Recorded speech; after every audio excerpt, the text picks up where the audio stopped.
There's an accepted tradition that explains that the weekly portion of the reading of the Torah has a significance on that week on the Jewish nation. And if it's speaking about a certain sin that was committed, so that means that on that week we have to be very careful concerning that point. For example, last week was Parashat Shelach. We spoke about the Meraglim, the spies who spoke Lashon Hara about Eretz Israel. They gave an evil report about Eretz Israel. This week, it's about Korah, who rebelled against Moshe Rabbeinu and caused a big mahloket, a huge argument that he enticed even the Sanhedrin, 250 rabbis, to agree with him that Moshe was behaving unfairly and that even his teachings were not correct, etc. And as we know, the outcome was that the ground opened up under him and swallowed him up, him and all his people. And the 250 rabbis of the Sanhedrin died a horrific death. Nothing is more harmful in Am Yisrael than machloket. But we have to have this concept of machloket properly defined. So, as everything, in the words of our rabbis, we find the correct explanation to every situation in our lives. And through their wisdom and their words, we can correctly define what is the meaning and the teaching of the Torah on a certain point. So concerning Mahloket, we have a Mishnah in Pirkei Avot, in the 5th Perek, Mishnah Yod Zayin, and these are the words of the Mishnah.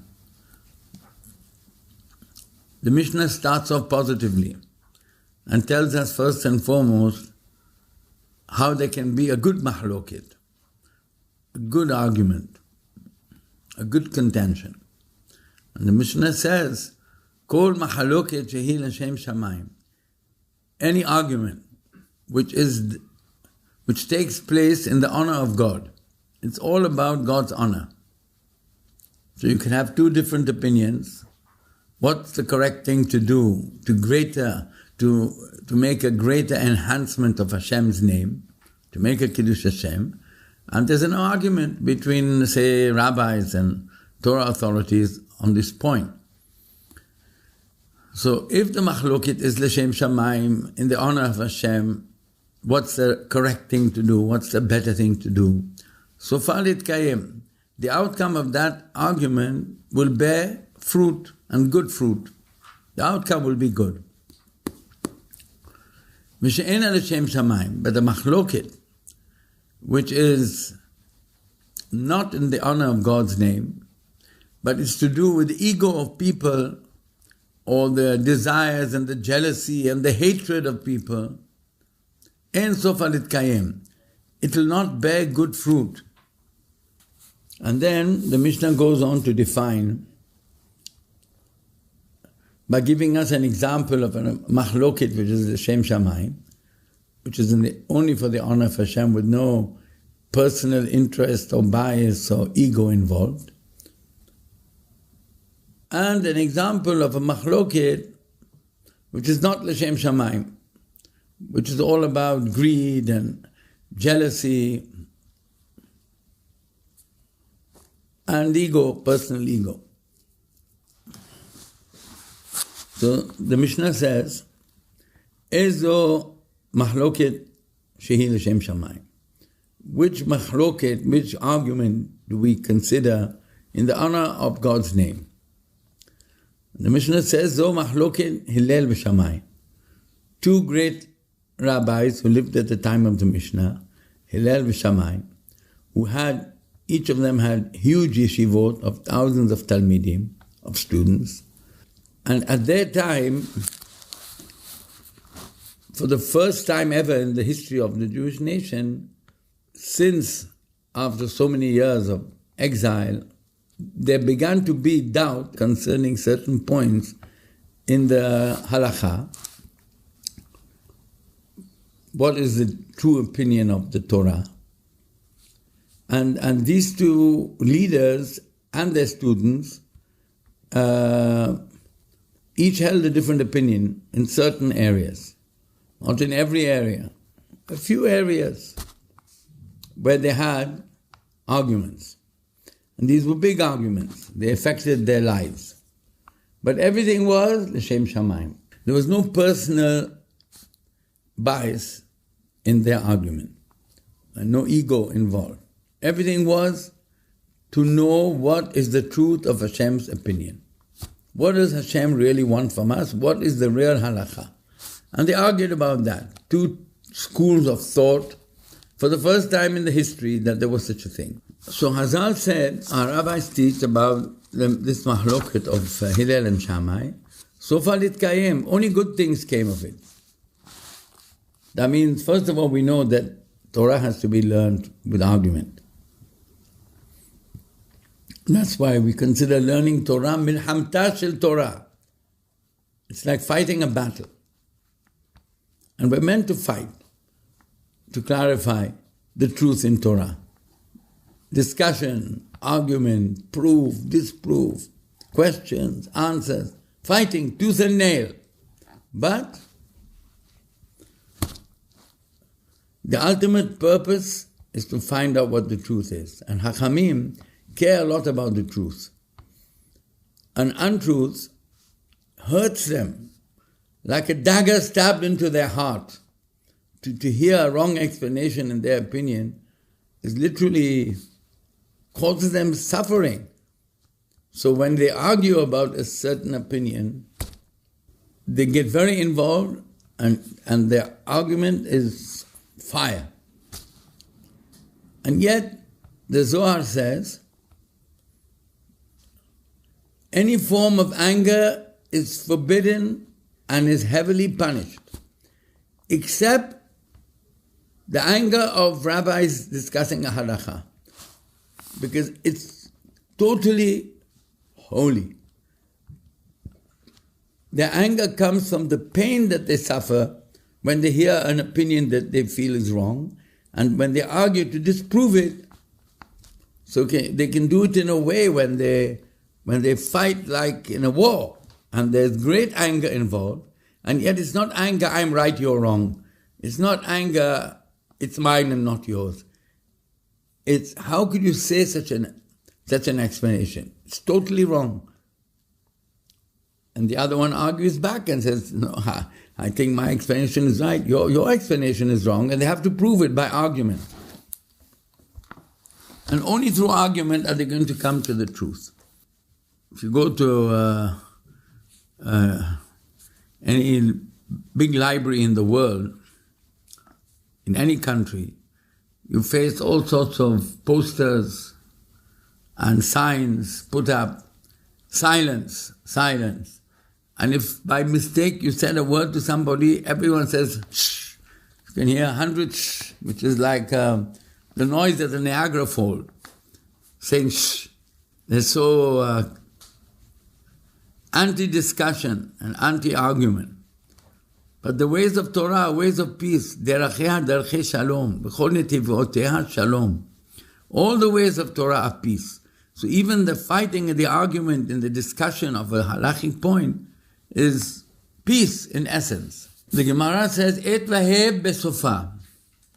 That when the Hachamim argue, they're at war. But the end is, Talmidei Hachamim marbim shalom ba'olam. They're bringing peace to the world. The ultimate purpose of Torah is peace, is truth and peace. Till we get there and prove what's right, it may need an argument. We have to battle one another. But the outcome is truth. And in the first place, all that they were arguing about is what is the truth. And no ego and no personal bias involved. So here it says, a mahloket, an argument which is l'shem shamayim, so far it kayem, literally means It will exist forever. So of course Torah is forever. And both opinions are quoted. Hillel's opinion and Shammai's opinion, and they remain embodied in the Torah of the Mishnah and the Talmud forever. Every young boy today in yeshiva is saying Beit Hillel Omer, Beit Shammai Omer, and discusses their opinions because the Torah is unending, it's forever. So far it kayem. But some explain so far it kayem on another level. Both opinions are really true, as it says in the words of the Talmud. El ve'elu divrei Elokim hayim. The words of Hillel and the words of Shammai are the words of the living God, and they're both true. First of all, because it says Shivim Panim Torah. The Torah has many, many ways to explain it. There's 70 different ways. Of course, all the ways have to be according to the tradition handed down to us. It's not that we can make our own explanations, which are anti-Talmud, anti-Hazal, anti-Poskim, and say 70 faces to each word of the Torah. God forbid. So some explain, so far hitkayim means that they will exist forever, that after many years of argument between Beit Hillel and Beit Shammai, a heavenly voice was heard pronouncing halakha ke Beit Hillel. The halakha is going to be in all instances like Beit Hillel, like the yeshiva of Hillel, because they are humble. Wherever there is humility, there is truth. Now, of course, Beit Shammai were also great tzaddikim and humble people, but Beit Hillel were outstanding in their humility, like Moshe Rabbeinu, who the Torah says about him only one praise, from the beginning of the Torah till the end, that Moshe was the most humble person in the world. So, the halakha in this world, for all the generations, was decided in accordance with the opinion of Beit Hillel. But many Gedolim write, the Arizal and the Vilna Gaon, that in the world to come, the halakha will be like Beit Shammai. So we see that Elu ve'elu divrei Elokim hayim, both were right. Hillel was right for this world, and Beit Shammai was right for the world to come. So now we've understood what a mahloket l'shem shamayim is. You can fight, you can get angry, burn with anger, because what you consider as an untruth hurts. But it's not about I'm right and he's wrong. It's about what's the truth in the Torah. What is the true way to explain that section of the Torah? And then the Mishnah goes on to explain evil arguments and contentions. The Mishnah says, "V'she'ena l'shem shamayim," a machloket which is not truly in the honor of Hashem's name, so machloket Korah v'chol adato. This is the machloket of Korah and his congregation, those who sided with him. Now we have to pay attention to the words. It didn't say, it's concerning a good machloket, it said Hillel v'Shammai, both sides who were in contention. But concerning this mahloket of Korah, it doesn't mention Moshe. V'she'ena l'shem shamayim zo mahloket Korah v'chol adato. Korah fought. Korah made a mahloket. Moshe Rabbeinu wasn't even involved in mahloket. He didn't argue and he didn't fight. This is something very sad, very unfortunate, that those who really have a mahloket, and once a mahloket which is shelo l'shem shamayim, not in the honor of Hashem's name, but because they want to be more powerful, to be richer, to be in control, to have their opinions accepted, so they make a mahloket. But when they do that, it's not l'shem shamayim. And it's never the way of a righteous person to fight back. Even if he has enemies and they attack him and disgrace him, he will not fight back. And the correct thing is that no one should fight back. The ways of Torah are ways of peace and goodness. Derachea darchei noam b'chol netivotea shalom. Noam means pleasantness. The ways of Torah are pleasantness. Even if it hurts us, even if we disagree with those opinions being forwarded or suggested, but we don't solve problems with mahloket. We have to teach the truth and be a good example of truth, and eventually everyone will know where the truth lies. Now here, Korah's mahloket was concerning having more control, getting a higher post. He was angry that Aaron became the Kohen Gadol, and his cousins became leaders on a higher level than he was offered. So first of all, we see that when people have these contentions, they attack the teachings of the other side. And that's what Korah did. He made fun of the teachings of Moshe Rabbeinu. We know we have the written Torah, and then we have the oral tradition. Moshe kibel Torah me Sinai. He received the oral tradition at Sinai. Mipi Hashem, from the mouth of Hashem. Hashem taught him the oral tradition. So, for example, he taught that that a talit, which is out of white wool, the tzitziot, the fringes would also be white. But 1 out of 8 strings has to be blue. So Korah made fun of Moshe and said, your teachings are illogical, you're making them up. Hashem couldn't have told you such a stupid thing.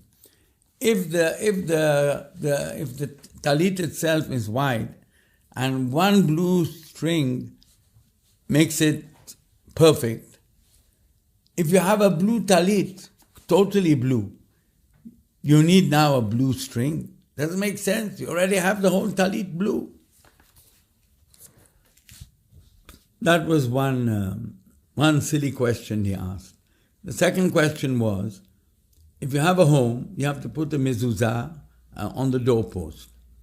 So a home is full of people, it has chairs and tables and cupboards and all sorts of utensils. A home. Okay, so you have to have a mezuzah on each door. So Korah asked Moshe, what if you have a home full of Sifrei Torah?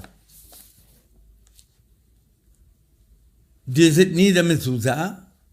The parasha in the mezuzah is one small parasha in the whole Torah. If you have the whole Torah 100 times over, you have 100 Sifrei Torah in a home, it needs a mezuzah?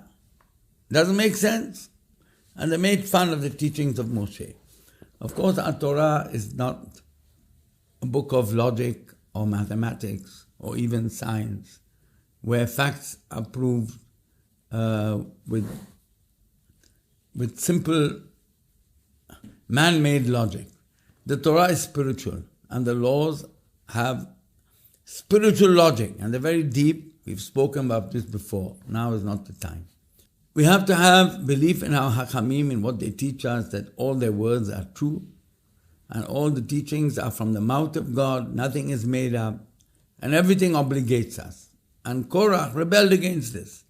We find this concept in Parashat, in Behukotai Telechu, that the Torah tells us everything starts, all the problems start, when people are not learning Torah well, be'iyun, with deep understanding. That's the source of all the horrible things that happen in the world. That leads that those people who are just reading Torah a little bit superficially, they're going to start being negligible in their keeping of the mitzvot. Now that they're not keeping mitzvot, so they start hating those who keep mitzvot, because it makes them feel uncomfortable. They're not doing the mitzvot, and these other people are doing the mitzvot. This is the third stage. The fourth stage, now that they hate these people, these people who keep mitzvot. So they have to find who's to blame. Who is to blame for all these stupid people who keep mitzvot? Obviously, these are the rabbis. They are teaching them all these fake teachings to keep mitzvot. And they are the cause of all the problems. So now, they uproot themselves from any connection with the rabbis, and they hate the rabbis. They are to blame. And now they have to fight. It's a big mitzvah now to fight. They have to fight to prevent people from keeping mitzvot. Do everything in your power. Whatever you can do to stop people keeping the mitzvot, you have to do. So fight. Okay? Now you're fighting. What's the next stage? This leads to saying, obviously, the rabbis made all these explanations which are making life so difficult and inventing all sorts of mitzvot which were never taught by Hashem. So now they're kofar in the Torah shebe'al peh. They're disbelieving in the oral tradition which Moshe received at Mount Sinai. Finally, Hashem didn't say this. The rabbis are making it up. So Hashem doesn't exist. They become atheists and they deny the existence of Hashem. So it all started when they're not learning well. They're not learning in depth. This leads them not to keep mitzvot, to hate those who keep mitzvot, to fight those who keep mitzvot, to blame the rabbis for being responsible for those who keep mitzvot, to deny that the rabbis received the Torah min hashamayim from heaven, and finally to deny the existence of God Himself. That's what it says in Parashat Behokotai. So we see how dangerous it is for people to in any way find fault in the opinion of the rabbis. Now, the rabbis themselves, if their argument is on points of Torah, halakha, how to explain a Gemara, how to explain halakha, that's credible and honorable, and that's how it should be. Only by argument and discussion can we arrive at the truth. But when these arguments have any personal bias or interest or jealousy, etc., then this is not l'shem shamayim, and this mahloket will not exist. So much so that on one hand we said that the argument of Shammai and Beit Hillel both have a place in the Torah forever, and in Olam Hazeh the halakha is like Beit Hillel, and in the future world it will be like Beit Shammai, and it all goes on forever. All are ultimate truths. But Korah ve'adato, they were swallowed up underground to teach us that there is no future for them. There is no continuity. Them, their wives, their children, they all ended up buried alive under the earth. Which is something horrific to imagine, to think about, and to know how harmful machloket can be. Hashem should help us to be marbeh shalom ba'olam, to increase peace and love and friendship in the world. And if we argue about Torah topics, all well and good and wonderful, it makes the Torah greater. But not to involve our own ego and our own greed for control, for having a higher position or anything like that, to draw us into machloket, but to always just encourage peace and love among Jews and understanding one another and appreciating one another and honoring one another for whatever their achievements are.